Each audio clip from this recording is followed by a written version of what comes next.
Welcome into Mock Trial Masterclass, your guide to controlling the courtroom. I'm Luke, and I want you to be a mock trial master. Let's talk about how you can make that happen. One of the most fun parts of mock trial is when you have a character witness take the stand. They don't always have the most substance in their witness statement. They don't always have the most from a factual standpoint to add to the case. But what they do have to offer is a whole lot of entertainment value if you set them up well. And what we're going to do today is watch a performance that's one of the best character witness performance I've seen. And to be honest, I haven't even watched the whole thing. I've just caught a little glimpse of it. We're going to be watching a witness named Adam Chase from Yale University in the national championship back in 2017. Adam Chase co-leads a great lecture in the Mock On Expert series that I watched over the summer, where he and another guy dig into the art of being a great witness. And I'll leave a link to that in the description. It's really, really good. But they broke down this particular performance of Adam's, and it had me just in tears laughing. I thought it was the funniest thing in the world. So we're going to break it down today and talk about why it's so good, why it's so funny, but also why it's just a perfect approach to playing a character witness in mock trial. Before we hop into that, I'm going to remind you that if there's any topic at all you want to see me cover in a future episode of Mock Trial Masterclass here on the channel or on the podcast platforms, let me know by leaving a comment. I would love to answer any questions you have to cover any topics that you want to know more about. All right, without further ado, let's hop in. Good evening, sir. Could you please introduce yourself to the members of the jury? Evening. My name is Isaac Anderson. What do you do for a living, sir? I'm a barber, run my own shop called Haircuts Nearby. Why is it called Haircuts Nearby, sir? That way we come up first on Google whenever somebody Googles Haircuts Nearby.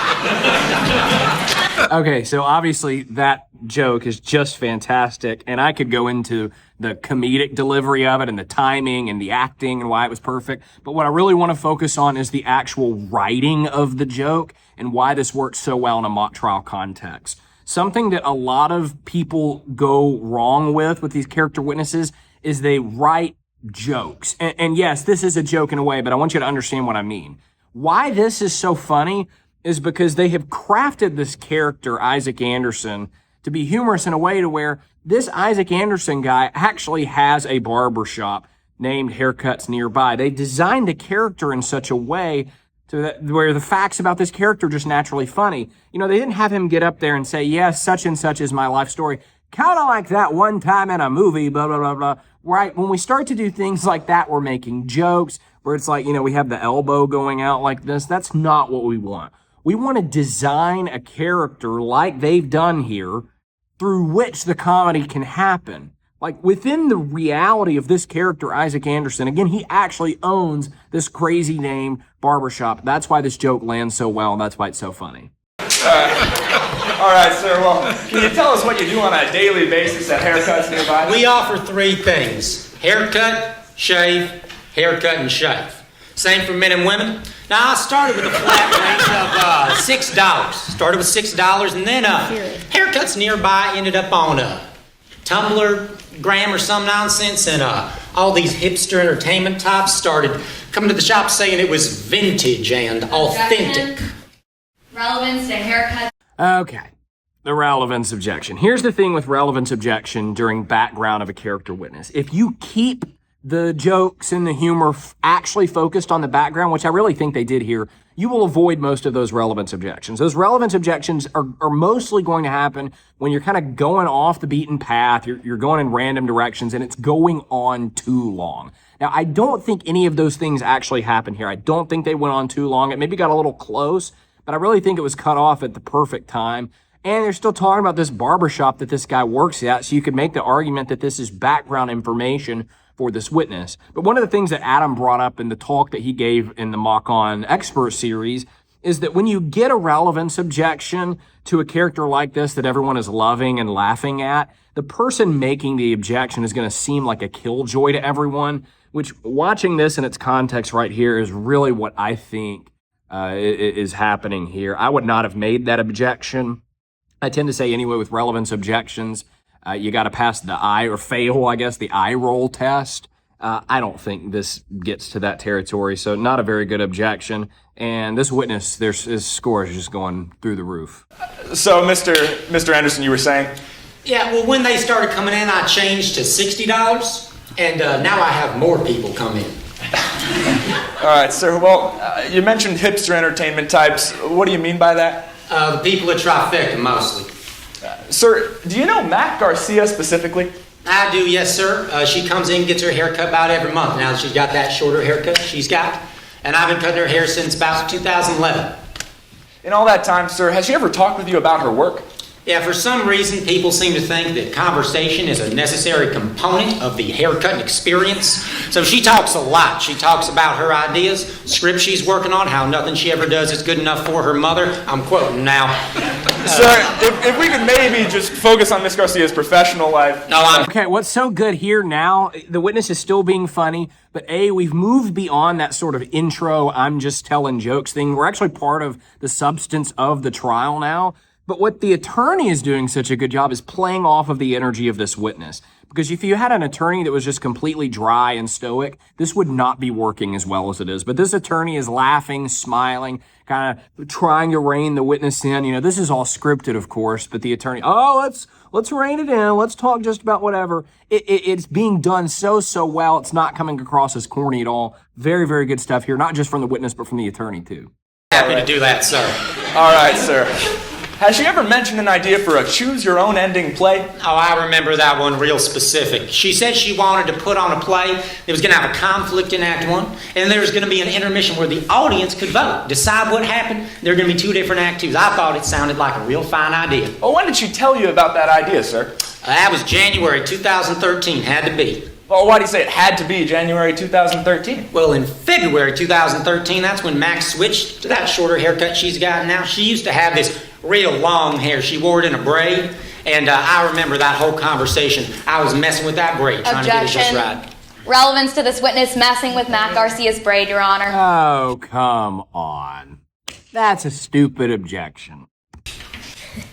Why don't we just move on? Yes, Your Honor. Thank you. All right, Mr. Anderson, I'd like to jump ahead to May 31st, 2013. Yes, sir.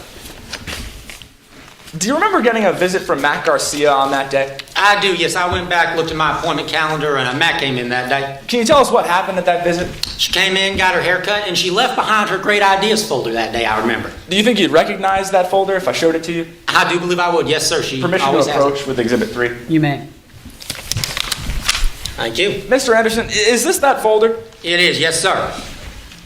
Did you ever look inside this folder on May 31st when you found it? Well, she left it behind. I looked in it, just wanted to make sure that there was something in there, see if it was worth my trouble to get it back to her.